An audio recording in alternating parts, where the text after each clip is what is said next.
Et de lui dire que Dieu le bénisse. Amen. Amen. Parce que ça, c'est l'unique souhait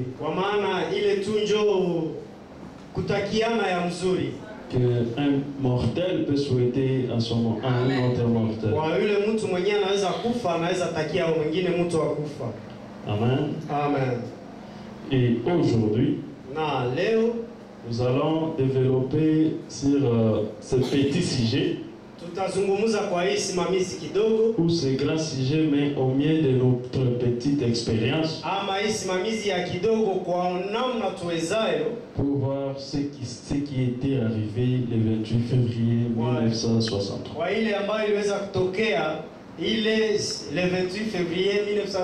Voilà. Amen. Parce que cette photo, nous avons toujours mis ça dans nos maisons, dans nos églises. Des fois, je vois, nous les portons même sur nos poitrines. Alors, nous devons savoir cette photo-là représente quoi. Amen. Amen. Et je vais préciser avant que je lise la Bible. Je vais préciser que ce n'est pas un frère qui avait pris cette photo. Ce n'est pas un bien-aimé. C'est la science qui avait pris cette photo. Voilà pourquoi nous allons aussi voir ce que la science pense de cette photo. Parce que c'est eux qui ont pris la photo. Pour ne pas aller d'abord loin, nous allons nous mettre debout. Je suis d'Apocalypse chapitre 10. Pourquoi j'ai choisi cette écriture? Parce que Frère Branham me dit,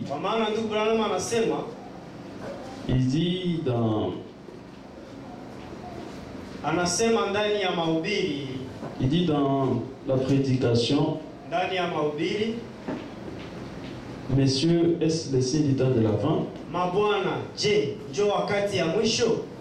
Paragraphe 104. C'est sur la page 28. C'est là que Frère Branham a parlé de la vision de cette nuée. Il donne l'écriture. Parce que Frère Branham dit si une vision est scripturaire, cela doit avoir une écriture dans la Bible.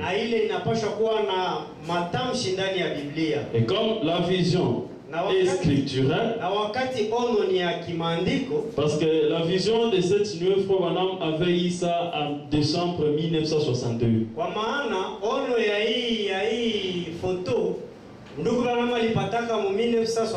Alors comme cette vision est scripturaire, Branham nous donne l'écriture et c'est Apocalypse chapitre 10.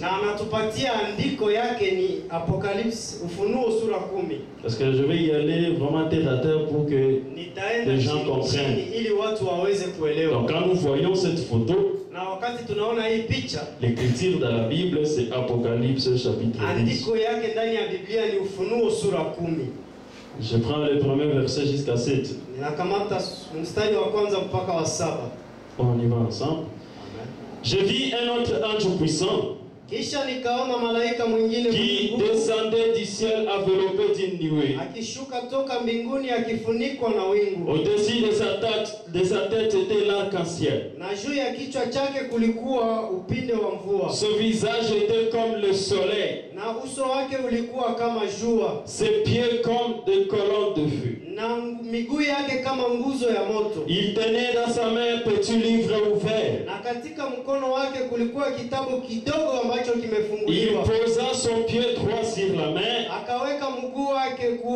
et son pied gauche sur la terre. Et il cria d'une voix forte,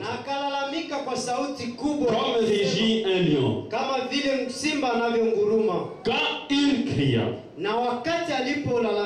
les 7 tonnerres firent attendre leur voix.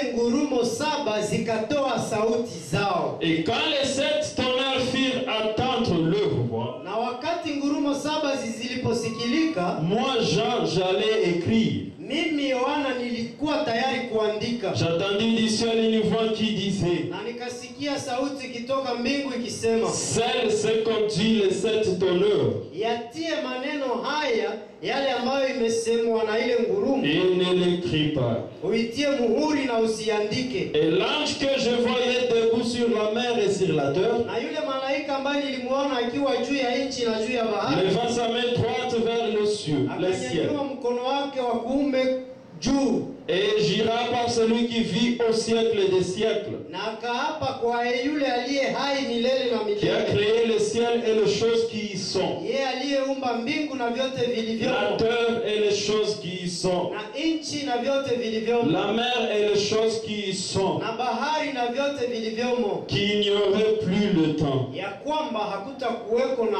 wakati baada ya Et hayo. pendant qu'il n'y aurait plus le temps, Na wakati kutakuwa hakuna tena wakati, mais lakini qu'au jour de la voix du 7e ange, wakati wa sauti ya malaika wa saba, quand il sonnerait de la trompette, wakati atakapopiga baragumu, le mystère de Dieu s'accomplirait, siri za Bwana zitafunuliwa, comme il a annoncé à ses serviteurs le prophète. kama alivyowaambia watumishi wake manabii.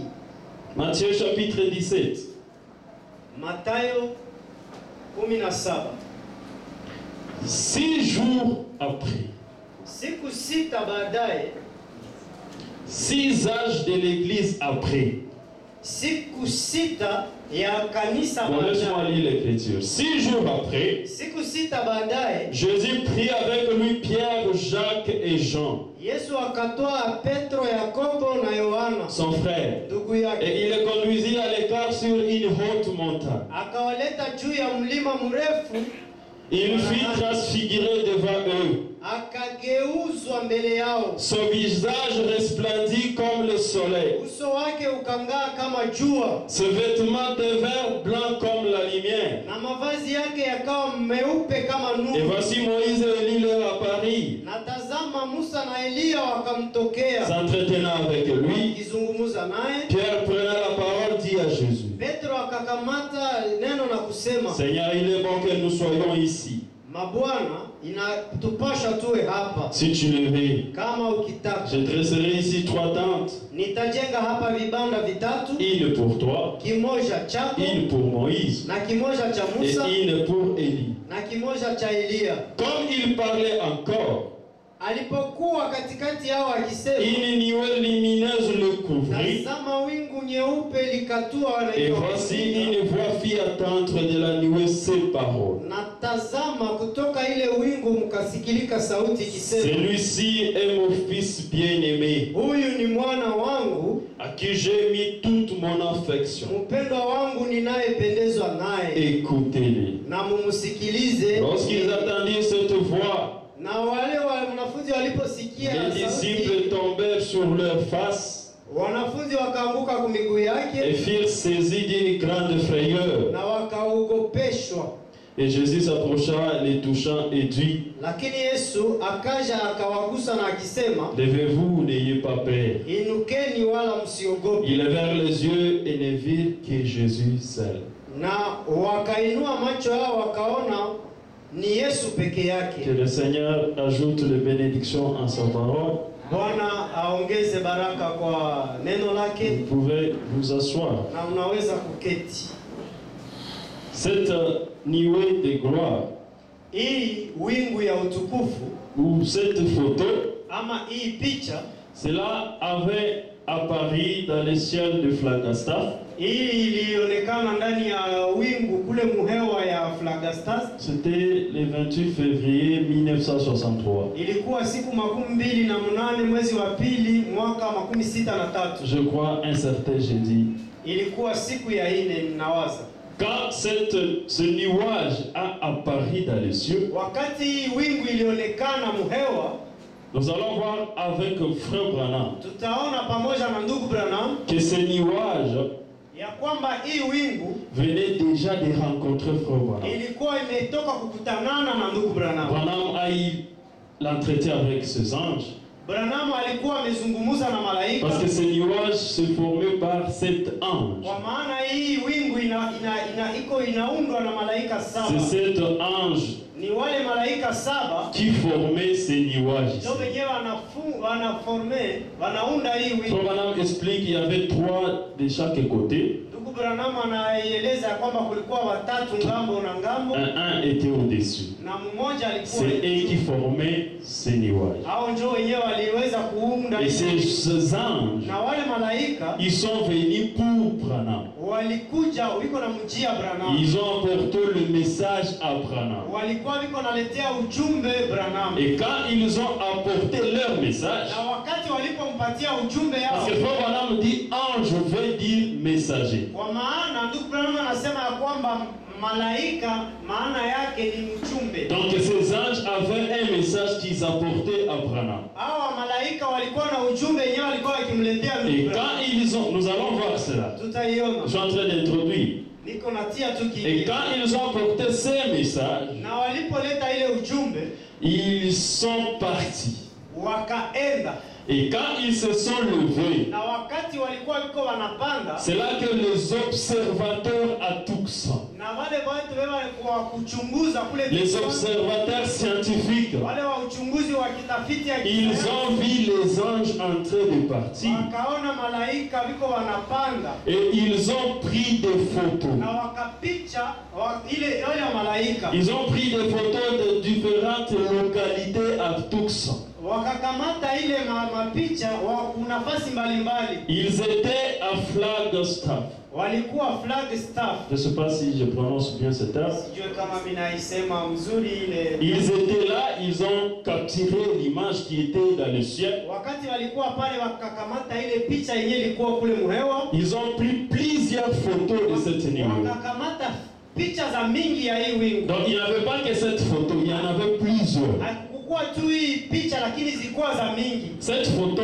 prise différemment des localités. Hii picha ilikamatiwa fasi mbalimbali. Il y a ceux qui étaient à l'ouest, ils ont capturé la photo. Kwa wenyewe walikuwa kule magharibi, ceux qui étaient au sud, walikuwa kule magharibi. Et ces photos, na ile mapicha, ils ont amené ça chez un docteur. Wakailetea daktari mmoja. Un docteur de météorologie. Mtu mmoja wa kujifunza anga. Ce docteur s'appelait James. Ule mwana anga alikuwa anaitwa James Donald. Donald. C'est comme ça qu'il s'appelait. Ile njo jina yake ile. C'est lui qui va examiner ces photos. Ule mwana anga njo mwenda chunguza zile mapicha. Et cet homme n'est pas un charlatan. Na huyu mwana anga haiko kusema wakurugaruka. Il est le docteur météorologue. Yeye ni msomi wa anga de l'Institut physique atmosphérique de Tucson. Ya watu wa kujifunza anga. Voilà. Il était le docteur de l'Institut. Yeye alikuwa wa kufundisha kule kwa masomo. C'est l'Institut physique. Ile masomo ile ya kujifunza anga. Atmosphérique à Tucson. Ya kule Tucson.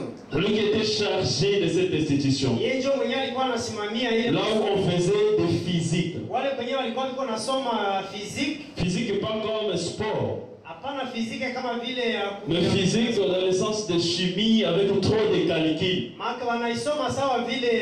Pour ceux qui ont fait l'électricité, le maths, ils comprennent de quoi signifie le physique. Na hesabu wanajua physique ni nini. Alors celui-là, il était un physicien. Yule mtu alikuwa un docteur météorologue. Na alikuwa mtu wa kujifunza anga. C'est lui qu'on a amené toutes ces photographies prises par les observateurs. Ni kwa ule ndio mwenyewe aliletea ile mapicha zote zenyewe alipichaka. Ces observateurs scientifiques, ils ont pris leurs photos. Wale wanasayansa walikamata zile mapicha na et ils ont amené ça chez le docteur météorologue. Wakazimuletea zile mapicha. Et ce docteur, na yule bwana anga yule, il a fait ces photos-là comme base pour les calculs trigonométriques. Naye akaanza kuzisoma sawa vile kihesabu. Il a fait des calculs trigonométriques. Akaanza kuzihesabu Et il a découvert des choses. Na akagundua vitu viwili. Il a découvert l'attitude de cette image. Akaona ya kwamba kwenye nafasi kwenye ile wingu ilikuwa. L'altitude c'est l'élévation. Ni altitude maana ni nafasi. La hauteur. Urefu ya kuanzia chini. Il a trouvé l'altitude de cette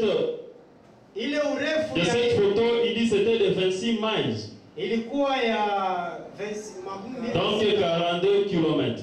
Ilikuwa iko kutoka chini mpaka kwenye iko urefu ya kilomita makumi. Donc quand le météorologue il analyse la photo, wakati ule mwanaanga iko nachunguza ile picha, il trouve que cette photo se trouvait à une altitude. Akakuta ya kwamba ile une hauteur ilikuwa kwa urefu de la terre jusque là où se trouvait la photo, c'était 42 km. Kutoka chini mpaka kwenye ilikuwa ni kilomita makumi. Et il a trouvé aussi la longueur que mesurait cette photo. Na akakuta pia urefu akaipata yenyewe ilikuwa ya ile au moyen de ces calculs trigonométriques. Kupitia ile uchunguzi utafiti yake ya. Et la longueur de la photo, na urefu wa ile picha, c'était de 30 miles, je crois.